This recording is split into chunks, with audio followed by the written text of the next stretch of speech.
C'est en août 2020, lors d'un séjour passé autour des plages du débarquement en Normandie, que tout a commencé. Comme tout photographe et passionné d'histoire, ce lieu emblématique n'a pas manqué de m'évoquer les photos de Robert Capa, si célèbre pour avoir été les premières à mener d'Omaha Beach, le 6 juin 1944. Ces images ont une histoire, tragique et belle, que tout passionné connaît. Robert Capa, bravant tous les dangers, était parvenu à prendre une centaine de photos sur la plage lors de la première vague de l'invasion et réussit à faire acheminer 4 films jusqu'au bureau londonien du magazine Life à Londres, juste à temps pour le bouclage.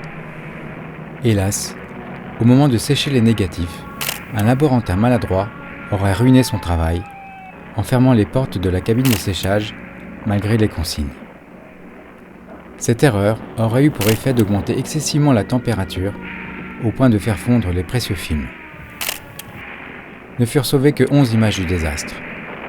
Ces images deviendraient désormais les légendaires 11 magnifiques. 11 qui sont très vite devenus 10, une image ayant été perdue avant même que des tirages aient pu être réalisés. Cette histoire étant racontée sans changement depuis des années, je la considérais naturellement comme authentique. Mais le hasard de mes recherches internet m'a fait découvrir qu'elle était remise en question par l'historien Alan Coleman. D'après ses conclusions, Capa n'aurait fait que les 11 ou 10 images que nous connaissons, pas une de plus. À mon tour, j'y suis allé de mon enquête en me plaçant sous l'angle de la technique photo. Coleman publie sur son site une reproduction des négatifs survivants. En analysant attentivement le document, plusieurs détails fournissent des clés.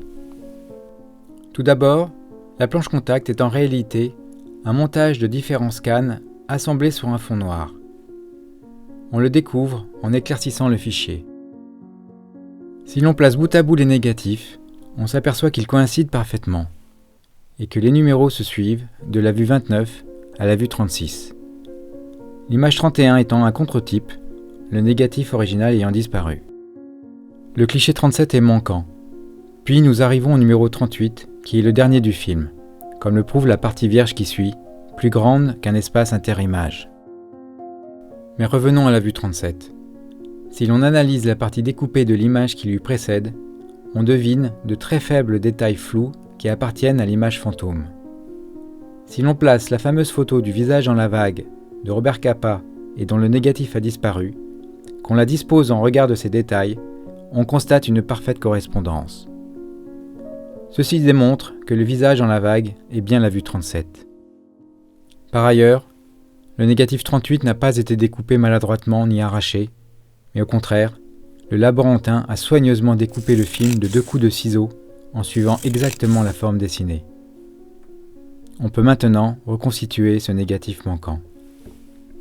Son aspect déformé et ondulé intrigue, mais c'est la caractéristique d'un problème de planéité du film survenu à la prise de vue. Il s'est probablement froissé à la suite d'une défaillance mécanique ou d'une erreur de manipulation au moment du réarmement de l'obturateur. En aucun cas, il ne s'agit d'une fonte de l'émulsion. Voici un exemple d'image avec un défaut grave de planéité, obtenu dans un Zeiss Iconta de 1937 avec un film moderne. On retrouve des déformations similaires à celles du film de Capa. Certains défenseurs de Capa se sont servis de ce défaut pour démontrer que le négatif avait souffert de la chaleur. Ils expliquent par la même cause le glissement des images vers le bas du négatif, qui va jusqu'à empiéter sur les perforations. Rob McElroy a pu démontrer que ce phénomène vient simplement d'un problème de compatibilité des cartouches Kodak avec l'appareil de Capa. Le négatif se positionne avec un léger décalage latéral. Les bords du film semblent parfois déchirés, mais en réalité, ce sont des marques de poinçonnage qui servaient à identifier les images sélectionnées pour publication. En dehors de ces altérations, les marges du support sont intactes. Les perforations ne présentent aucune déformation qui pourrait être imputée à la chaleur. Le film est désormais reconstitué. Il forme un ensemble de 10 images s'échelonnant des numéros 29 à 38.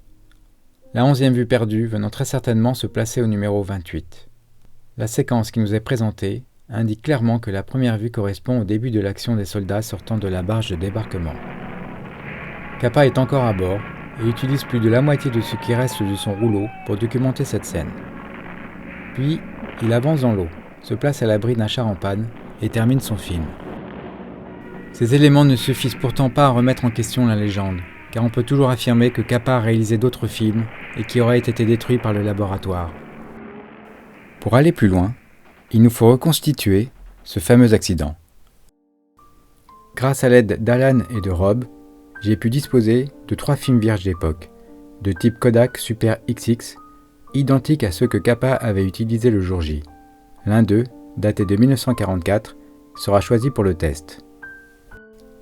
L'idée de parvenir à faire des images avec et de soumettre le film développé à la chaleur dans une cabine spécialement réalisée pour l'occasion. Mais avant cela, il m'a fallu réaliser des essais de développement avec chaque film, afin de savoir s'il était encore possible d'enregistrer des images. Après bien des essais, j'ai pu atteindre ce but. Au bout de 75 ans de péremption, les films ont perdu jusqu'à 18 diaphragmes de sensibilité et accusent un fort voile chimique donnant cette teinte très sombre.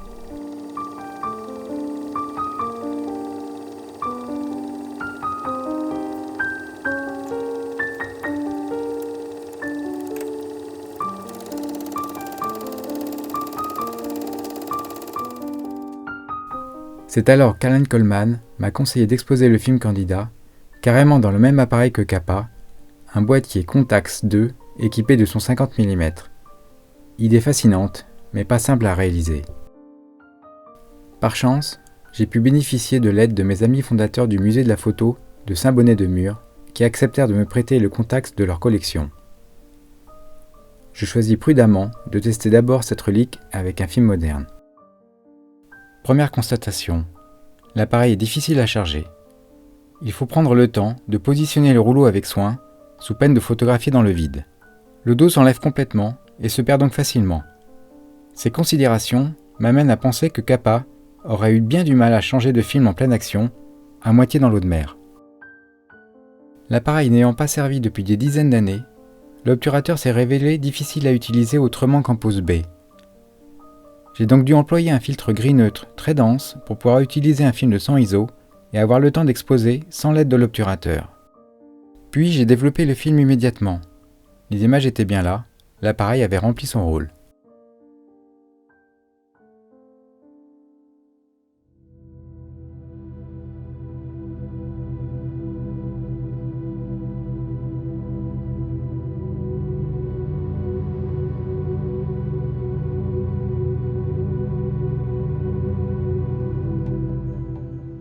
Le résultat fit déjà apparaître le fameux décalage, qui survient même avec une cartouche de film d'aujourd'hui.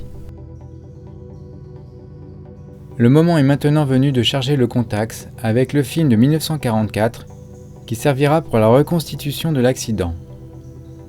Ce film de 18 poses est légèrement écourté, car il m'a fallu le tester pour connaître les paramètres de développement.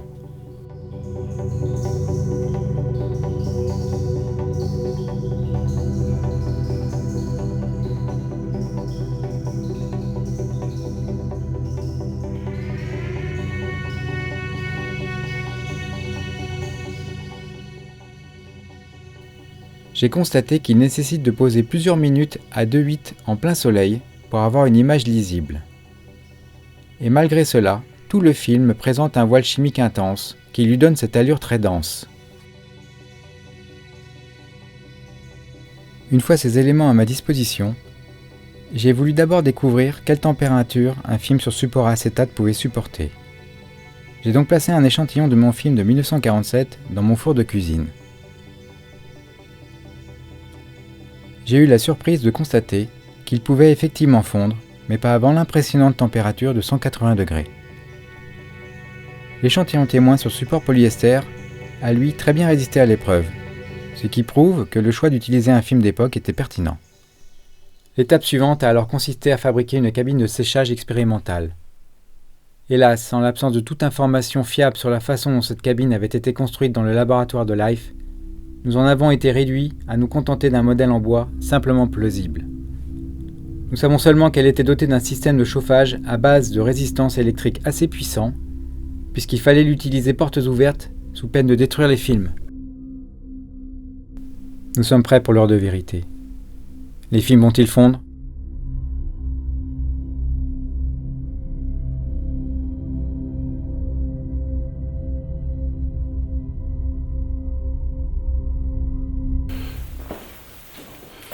Alors voilà la cabine qui va nous servir à faire le test de chauffe.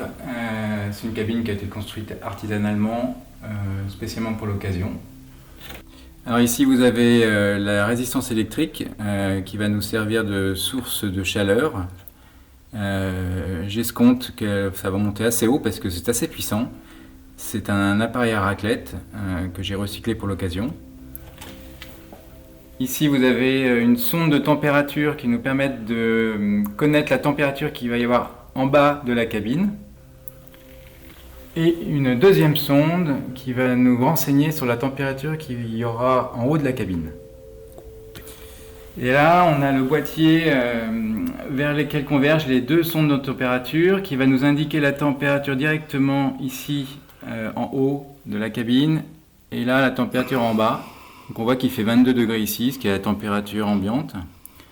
À côté, on a un chronomètre qui va nous indiquer le temps que va prendre le test. Le temps va durer environ 35 minutes. Pas beaucoup plus parce que ça n'a pas beaucoup d'intérêt dans la mesure où à l'époque, les laborantins étaient très pressés de voir ce film développer, ce qui d'ailleurs est à l'origine de l'accident supposé. Donc c'est pas pertinent d'aller au-delà de 35 minutes. Alors, la cabine est équipée d'un système d'éclairage qui va nous permettre de voir en continu ce qui se passe à l'intérieur. C'est une simple lampe tungstène de 60 watts qui chauffe pas mal, donc ça va faire une source de chaleur supplémentaire, ce qui est intéressant parce qu'on va vraiment être au pire de ce qui pourrait arriver. Ok, donc les films sont prêts. Ils étaient dans l'eau déminéralisée. Je vais sortir le premier. Voilà. Tac.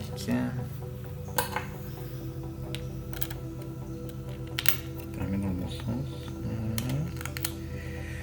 Voilà. Et voilà, on l'accroche. Donc ça c'est le film témoin qui a été fait sur un support moderne en polyester. Donc le film est mouillé, hein. Je vais donner un petit coup de essorage. Voilà, et on accroche. Alors maintenant le second film, le fameux Kodak Super XX, qui est daté de 1943, qui a été développé dans les règles de l'art.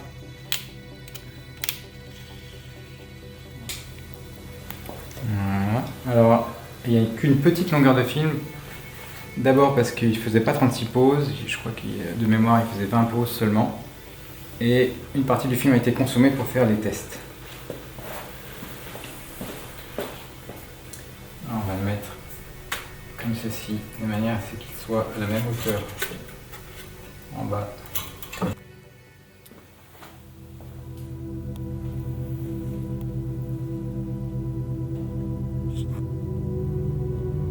Ok, donc maintenant on va remettre ce panneau là qui va servir de porte, hein, une porte un peu artisanale.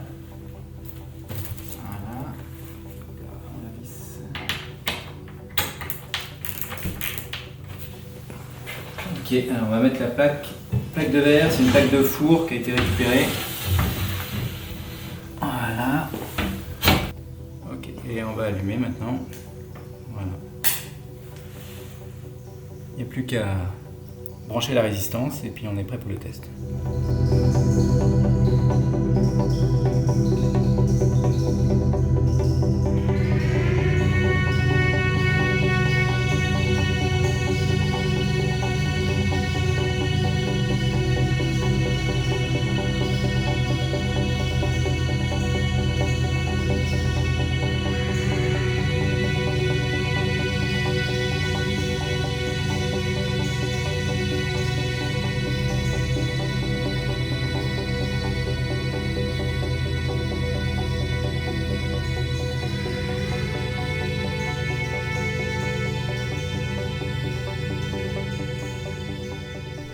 Après plus de 30 minutes d'exposition à la chaleur d'une résistance électrique portée au rouge et d'une ampoule d'éclairage, ceci dans une cabine sans aération, les films n'ont pas fondu.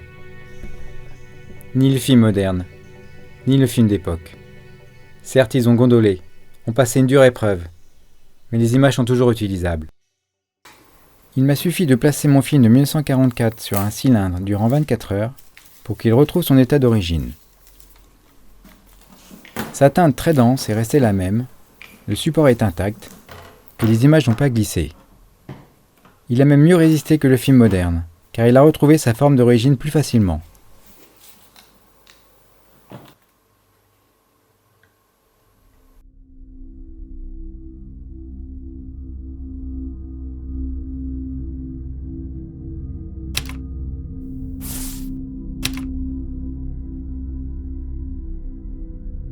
Bon, les films n'ont pas fondu. Mais aurait-il pu être endommagé par l'eau de mer, comme l'avait laissé entendre Capa les premiers temps? Pour le savoir, j'ai utilisé un troisième film Super XX, daté de 1943, et en ai développé normalement seulement la première moitié, qui servira de témoin. Puis j'ai laissé l'autre moitié non développée dans la cartouche, et ai mis cette dernière à tremper dans l'eau de mer durant plusieurs minutes. Après 36 heures d'attente, qui correspond à la durée d'acheminement du film de Capa de Normandie vers Londres, je l'ai développé. À ma surprise, le film n'a quasiment pas souffert de ce traitement. Les images sont toujours lisibles et utilisables. Arrivé au terme de mes expériences, je me dois de constater que la légende était donc fausse. Mais faut-il en être déçu? Cela enlève-t-il du mérite à Robert Capa? Bien évidemment non. Imaginons un instant le courage qu'il lui a fallu pour se rendre volontairement sur cette plage le matin du 6 juin 1944. Qu'il ait fait 100 photos ou seulement 10 n'a finalement pas d'importance. Retenons simplement qu'il était présent ce jour historique, qu'il a fait son travail de son mieux et qu'il s'en est sorti.